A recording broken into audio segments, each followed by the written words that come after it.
Hello, Scott here, Pine Barren Craftsman. Got some work going on with the truck. A little bit lightheaded, a little fumy. We're working with goof off, okay? Getting goofy. We're getting a little goofy in the head. I better put the cap on this, all right? Cap it up. Okay, let me show you what we're doing. So, this right here is the C10. Okay, I don't know why they call it a C10. I guess the size of the capacity for the weight. C10,000 pounds. So, we decided to delete the stock grill because it's junky and it's all pitted. And I pulled off the headlight bezels. Just in case you don't know, these go on very easily. 4 or 5 screws. These are plastic. Underneath there's a chrome over the plastic. Taiwan.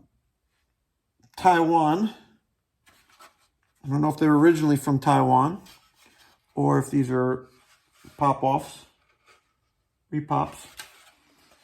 Okay, they go here. The grill was painted silver. Headlights painted silver. Headlight bezels.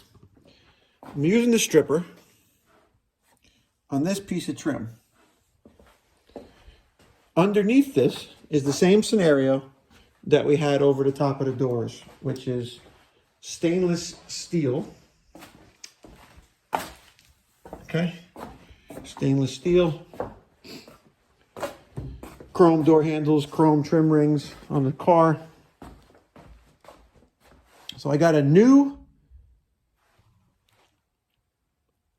bezel, grill, and all the hardware from Jegs. $150. It's going to give it a complete facelift. We have chrome side blinkers, and I have side markers coming with the chrome bezel. Get rid of this. It's all going to be consistent with the little chrome accents. Now, I know you guys are looking and you're kind of squinting on me and you're using the wiggle eye. You're trying to figure out, like, what's the deal with the bumper. So this is what we're going to get you in here and take a look, okay?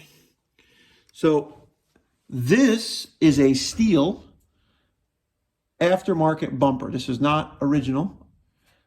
It was black. So it was steel and then black paint was the first thing on it. I was hoping that this would be chrome that I could strip and have a nice chrome bumper. Maybe there would be some pitting that I'd have to deal with, but maybe I could end up with a halfway decent shine. I don't have that. So I started to strip it with the goof off, which was a very slow process. There was a lot of paint on here and a lot of scratching and you know, flat blading it, and it wasn't going so fast. So I switched over to a couple of wire wheels. I have a small one on here right now. This is a small little wheel to get into this little groove here. But I have a couple different sizes, and I'll get to that in a second. I also used my DA, not a DA, but this is a regular palm sander, orbital. It's got the little dust collection on it. These are the tools of the trade for removing the paint. Looks like a little mustache. They got different grits. And as we go, this is a lighter, furrier. And they have a brass ones, and they have more heavier gauge steel hairs on them. So depending on what tool I'm using, I'm going to try to strip that bumper down, and then I'm going to try to polish it up. Let's go over here again with this, so I'm not making you guys dizzy. Too late. So the idea is, just like paint, you can wet sand the paint, and you can make it flat, and you can polish it. You know, older paints polish up good like lacquer paints. I don't know everything about paint. I'm not trying to pretend to do that. But what I'm trying to say to you is, if I could polish this steel and then put like maybe a straight line on it, like you would see on the stainless with the steel wool, maybe just go in one direction, because this is 80 grit and it's kind of going all over the place. If I can get this to go in one direction with some sandpaper after I get the paint off, maybe I can coat it with something to stop it from rusting. So there's options that I'm off the top of my head. Linseed oil, Vice Grip Garage makes a shine juice, which is a wipe-on clear coat or a spray-on clear coat, permanent, not permanent.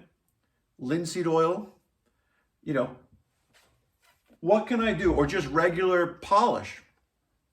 How long will regular white diamond, right, metal polish, it says here, white diamond metal polish and sealant with 20% more protection.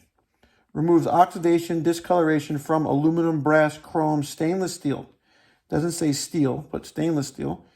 Returning surface to a brilliant shine. Vanilla scented. Huh.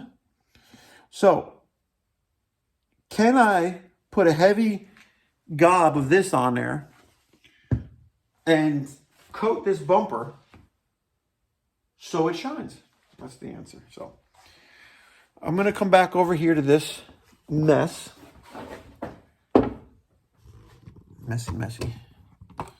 It's not been fun, but honestly, it's a hobby and you got to do it because it's a passion, right? So as this stuff bakes, you can see I'm peeling it off right there from the top. You let it sit. You put a good amount on there, meaning like it looks like grape jelly on your peanut butter and jelly sandwich. You let it sit there and cook, and meaning you'll start to see the paint lift right off the metal. But there's only a sweet spot when it does it, and then it comes time to dry up. I guess it evaporates, and then the paint will kind of sometimes re-solidify and harden back up slightly in places. Most of it comes off. You know, and I'm only scratching it with this plastic scraper because it had done no damage to the other stainless that I did earlier. My hope is that I didn't sand this down when I painted it the first time. Like you guys are asking me, like, why are you scraping your thing with this? What are you doing? Well, this piece of trim, I don't know if they sell it. I'm sure they do. I don't know how cheap it is, man. Some of this stuff is getting crazy priced. Long story short, I was working with Jegs today, and they went up on their minimum order. So it's not a minimum of 100 now, it's a minimum of 200 to get free shipping. So I bought the grill, I bought the bezels, and we're going to get this truck back to a situation that, I don't know, gives it a little bit more aesthetic across the board rather than just a regular guy. You know, it's not a finished paint job, we know that, I see that. But I think the chrome bumper or shiny bumper will make it, I don't know, look more like a factory original-ish looking truck. It would be cool to get rid of the door art for now and get this all painted one color.